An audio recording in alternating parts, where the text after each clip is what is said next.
Dragons have always been a feature of the Soulsborne franchise's boss fights, resulting in famous gimmicky fights like the ancient wyvern from Dark Souls 3.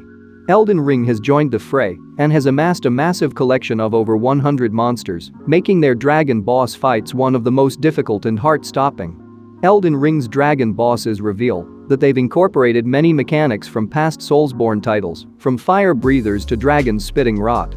These dragon encounters prove to be the final test of a lowly tarnished metal.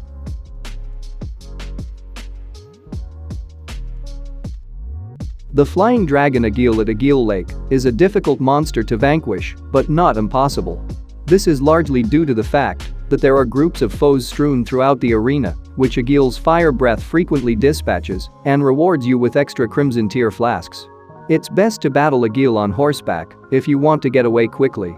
When it lands and begins to breathe fire, gallop quickly and take a position near its feet or neck. Agheel is only a preview for the other dragon bosses to follow, despite being an intense encounter.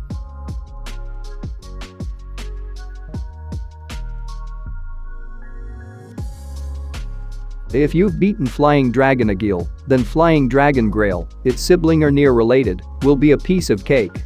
Because they all use the same moves, it becomes predictable.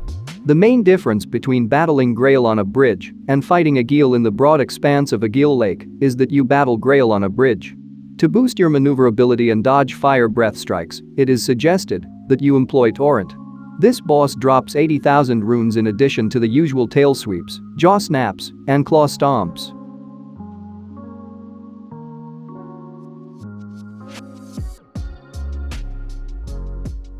The mechanics of Glintstone Dragon Smarag, which is located in the Liurnia of the lakes, are identical to Agheel's. Instead of breathing fire, Smarag exhales glintstone-charged breath, as its name suggests. He can also use his breath to fire short glintstone beams, as well as stomps and sweeping attacks with his claws. Those that play as a Faith build, on the other hand, are in luck because there are cerulean scarabs strewn over the arena that can offer you more cerulean tier flasks.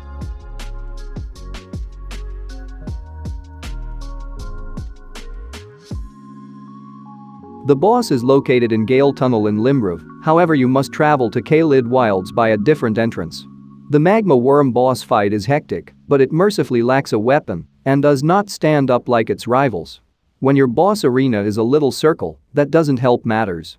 Magma drools from the Magma wyrm's mouth and sprays it throughout the room. You can't linger too close to its belly for too long, or it'll perform a tail whip, flinging you straight into the magma. Then, on its four legs, it opens its magma-filled maw and chases you around the chamber. When that happens, get out of there.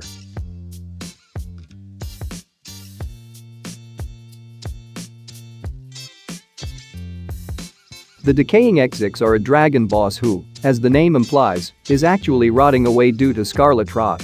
They can be found in the southern area of Caelid. Ekzykes, instead of spewing fire, exhales rot, which is lethal unless you avoid it. This boss, on the other hand, occasionally performs a move in which it unleashes a large amount of rot that is nearly unavoidable.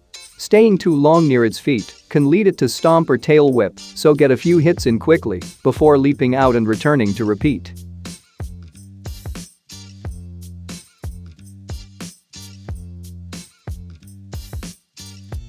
Magma Wyrm Makar is a dragon with a massive sword who lives in the ruin-strewn precipice. In this game, worms are surprisingly swift, and they're extremely scarier when they're barreling down on you at full speed. Makar, like its cousins Theodorix, can stand on his hind legs as soon as his HP is down to half. Makar fires fireballs from its maw and performs a tremendous damage-dealing spin move. It may also raise its sword above its head and slam it to the ground for maximum damage.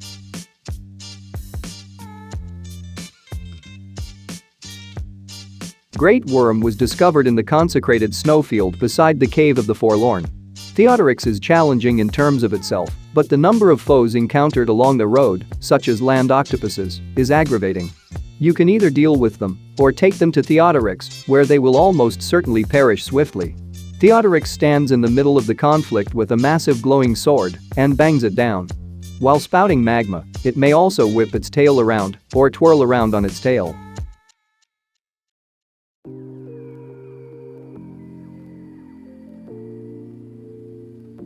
When you hear the piercing dragon shriek, what looks to be a dense cloud of fog suddenly devolves into a boss encounter. The freezing fog, which can be found in the mountaintops of the giants, Borealis, is deadlier than the ice dragon from Game of Thrones. Initially, you must avoid cold breaths, stomps, tail whips, and forceful landings. Once you've reduced its health to a certain point, it'll scream, releasing a cold shockwave that delivers a lot of damage.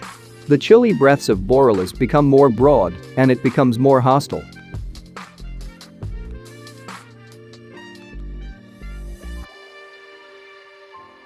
Glintstone dragon Adula, like ancient dragon Lanciax, would arrive for a brief battle before disappearing and reappearing near the Cathedral of Manus cells. Adula is distinguished from other dragons by its ability to summon a sword from its mouth. It sweeps it across the room in a white arc, releasing a wave of shards that cause frostbite. When Adula appears to be preparing to breathe glintstone flames, it can also spew projectiles.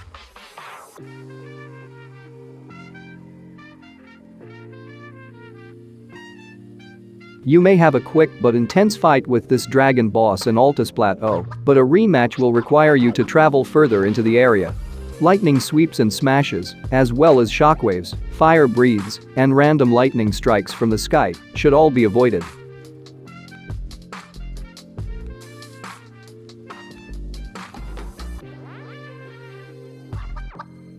Lichdragon only at the end of Fia's questline, when you enter her dream and find this dragon boss waiting for you, is Fortissax available. This boss is difficult to defeat because it uses a variety of lightning attacks. It slams its lightning-coated claws into the earth, generating a surge of lightning before returning.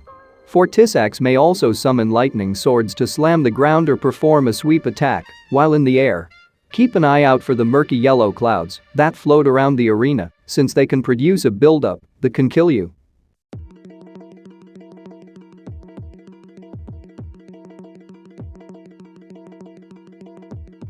Dragonlord Placidusax is one of the most difficult optional monsters in Elden Ring, and getting to him is difficult enough. Placidusax can release a tremendous outflow of power that eats up a lot of your HP by striking with great bolts of lightning all over the place.